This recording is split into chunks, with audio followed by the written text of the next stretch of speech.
안녕하세요. 매일 새로운 사연을 전하는 읽어주는 사연 라디오입니다. 구독과 좋아요, 많은 공유 부탁드립니다. 오늘의 사연 시작하겠습니다. 안녕하세요. 결혼한 지 14년 만에 이혼을 결심한 50대 여성이에요. 결혼 생활 횟수에 비해 제가 나이가 많죠.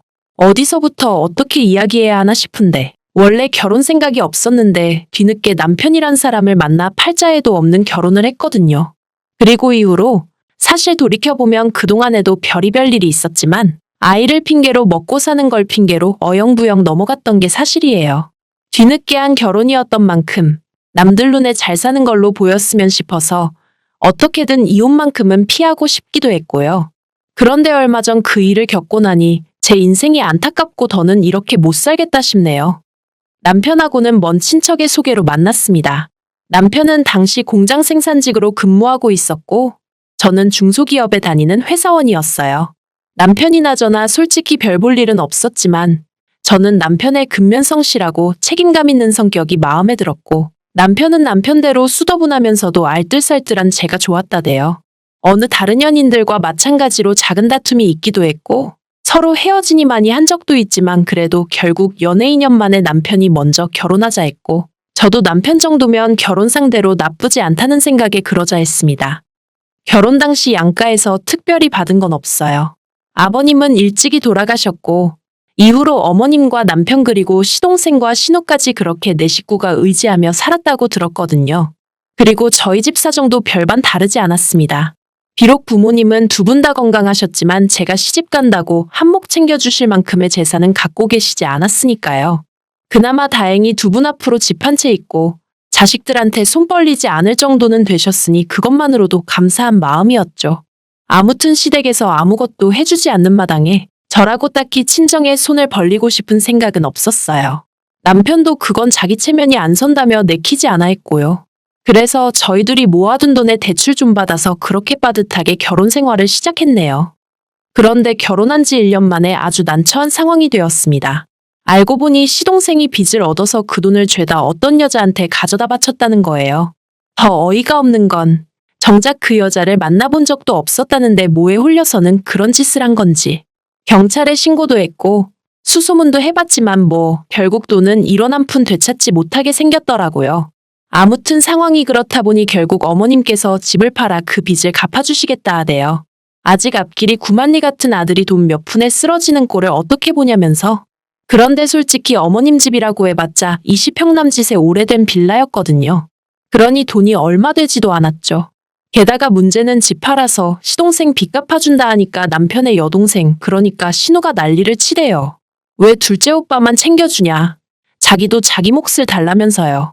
이때 솔직히 아무리 남편 동생들이라지만 참 보기 안 좋더라고요. 어떻게 하나같이 철이 없어도 저렇게 없을 수가 있나 싶은 게. 어쨌든 결국 어머님 집값이 절반이 시동생과 신우 몫으로 사라졌습니다. 하지만 이때까지도 저는 그렇게 기분이 상한다거나 그런 건 없었어요. 어머님 재산이니 어머님이 누구에게 주시든 어떻게 쓰시든 제가 상관할 바가 아니라고 생각했으니까요.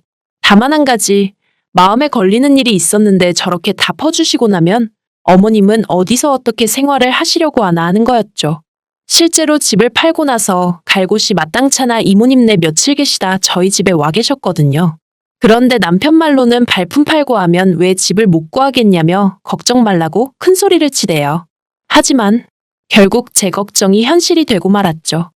어머님이 저희 집에 와 계신 지 어느덧 한 달쯤 되던데 남편이 저더러 할 말이 있다고 하더니 일단은 미안하게 됐다면서 자기가 아무리 알아봐도 어머님이 혼자 지내실 만한 곳을 찾기가 어렵답니다. 솔직히 아무리 서울이 아니라고 해도 4천만 원 남짓으로 집을 구한다는 게 쉽지 않을 거란 걸 전 진작에 알고 있었거든요. 그래서 남편의 말에 크게 놀라진 않았어요. 오히려 그럼 그렇지 싶었달까요. 하지만 문제는 뒤에 이어지는 남편의 말이었습니다.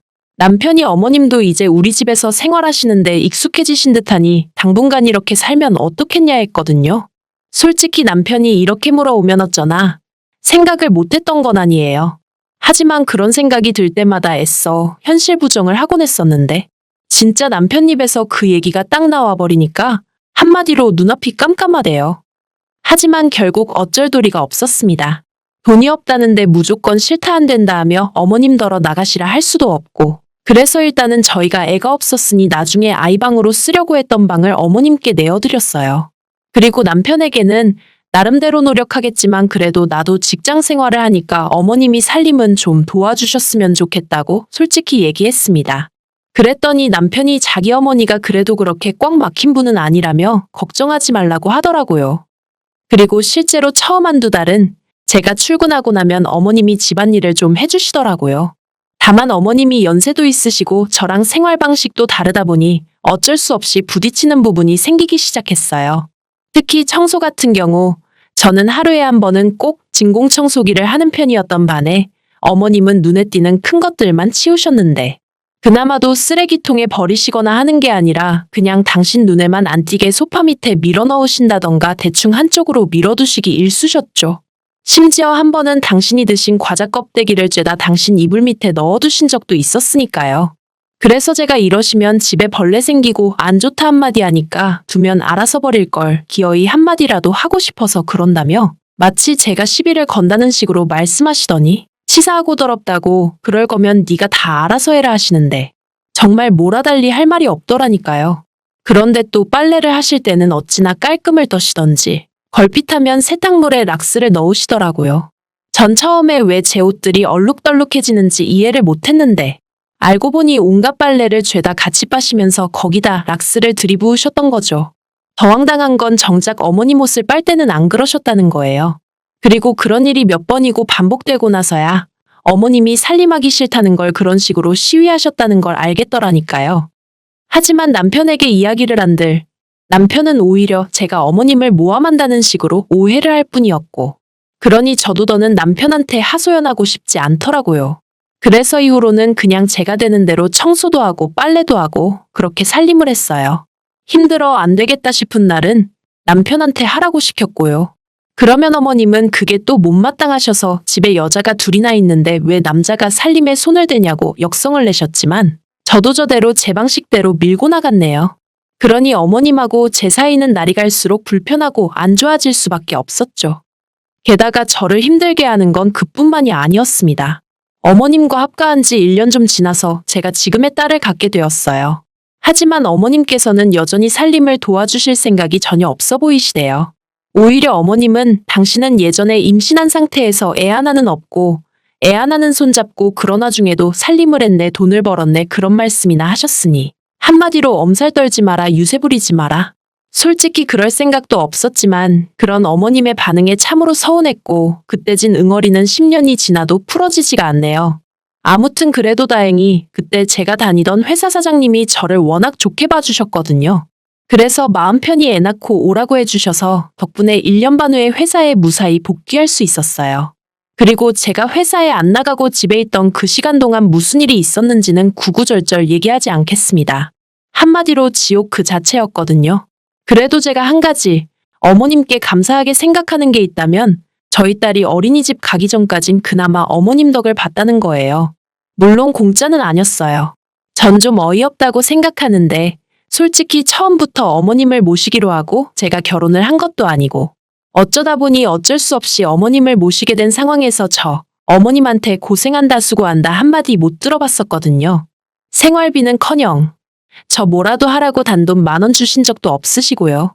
제가 돈 10,000원이 없어서 이런 말을 하는 게 아니라 솔직히 제 친구들은 시어머니가 이거 사주셨다 저거 사주셨다 별자랑을 다 하던데 저는 그쪽으론 참 복이 없었어요. 그리고 그런 와중에 제가 아이를 두고 출근을 해야 하는 상황이 되었을 땐 그래도 솔직히 이번만큼은 어머님이 도와주실 거라 생각했어요. 그리고 당연히 얼마라도 챙겨드릴 생각이었거든요. 그런데 어머님이 먼저 얼마를 줘야 애를 봐주겠다고 말씀을 하시더라고요. 사람 말이라는 게 아다르고 어다르다는데 기분이 영 별로대요. 게다가 어머님이 부르신 액수가 제가 생각한 액수보다 훨씬 높은 거예요. 그나마 이 부분은 남편이 어머님한테 사정사정해서 좀 깎았지만요. 그래도 어쨌든 덕분에 회사 계속 다니면서 돈 벌고 애도 잘 커졌고 그래서 감사하게 생각하고 있네요. 하지만 이런 감사한 마음과 별개로 지난 세월 동안 제가 생각해도 정말 고생을 많이 했어요.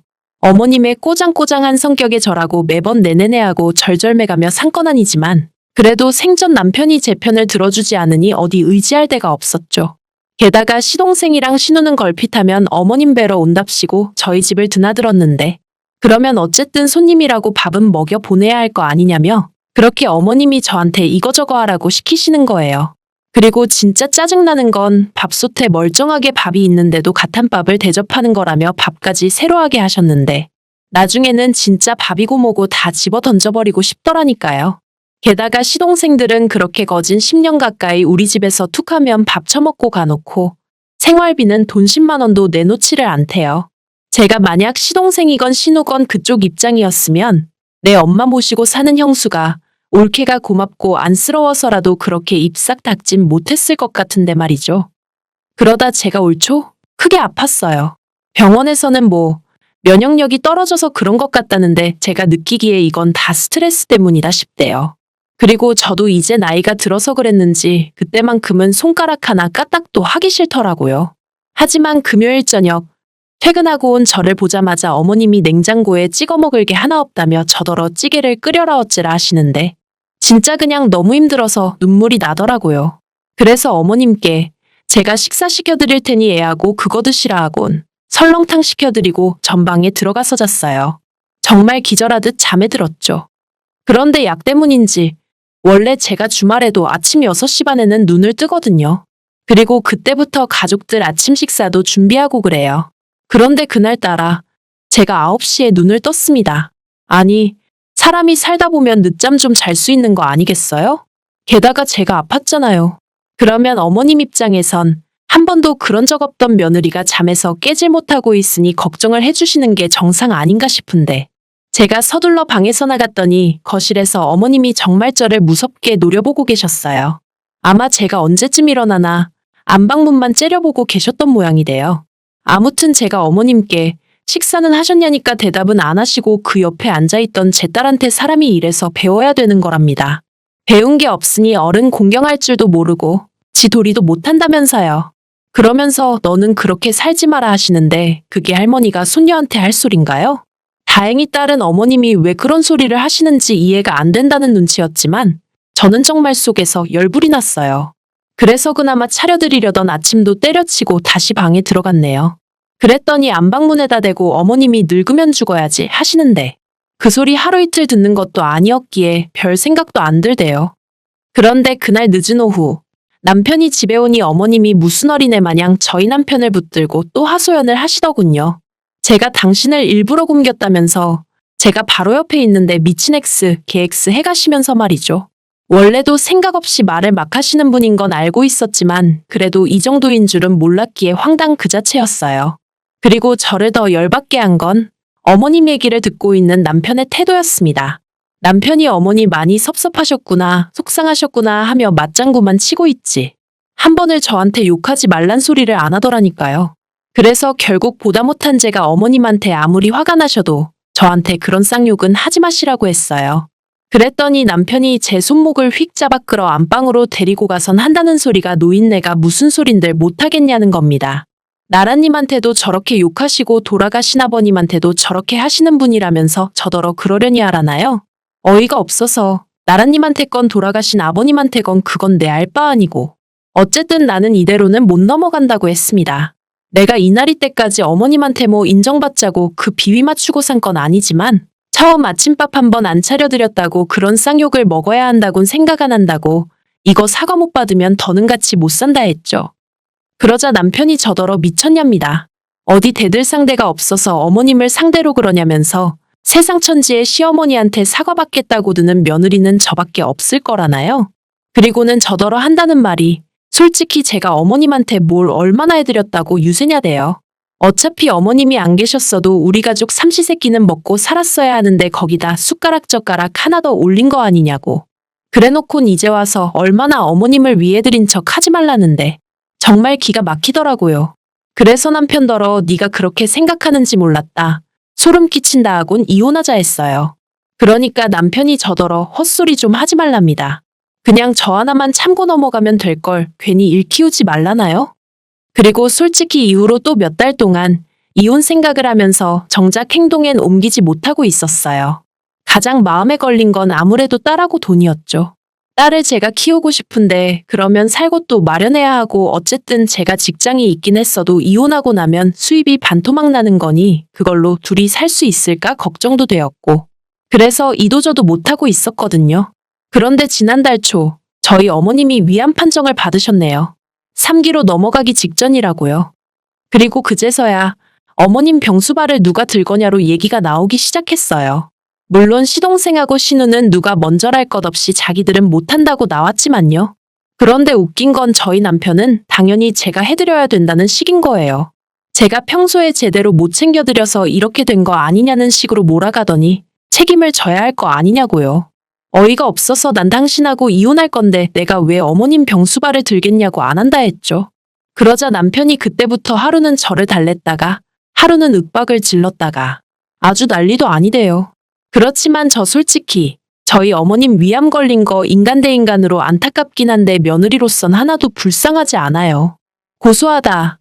잘됐다 그런 건 아니지만 적어도 제가 어떻게 해드리고 싶다, 도와드리고 싶다 그런 마음은 안 생기네요. 그리고 저는 결국 딸을 데리고 친정으로 왔습니다. 뿐만 아니라 저도 제 나름대로 따로 찬 주머니가 있었기에 이혼을 위해 변호사도 샀어요. 이제 미뤄왔던 숙제를 해야 할 시간이란 마음으로 하나씩 준비해서 해결해 나가려고요. 어머님 병간 오고 나발이고 그건 남편 사정이고 저는 이제라도 제 인생을 되찾아야겠습니다. 딸은 어디까지 알고 이해하는 건진 몰라도 저더러 자긴 제 편이라대요. 솔직히 딸한테는 그냥 미안한 마음뿐이에요. 아무튼 이제라도 네 엄마, 네가 한번 챙겨가며 살아봐. 장담컨대 얼마나 다루기 힘든 양반인지 너도 금방 깨닫게 될 거고 나한테 진짜 고맙고 미안해서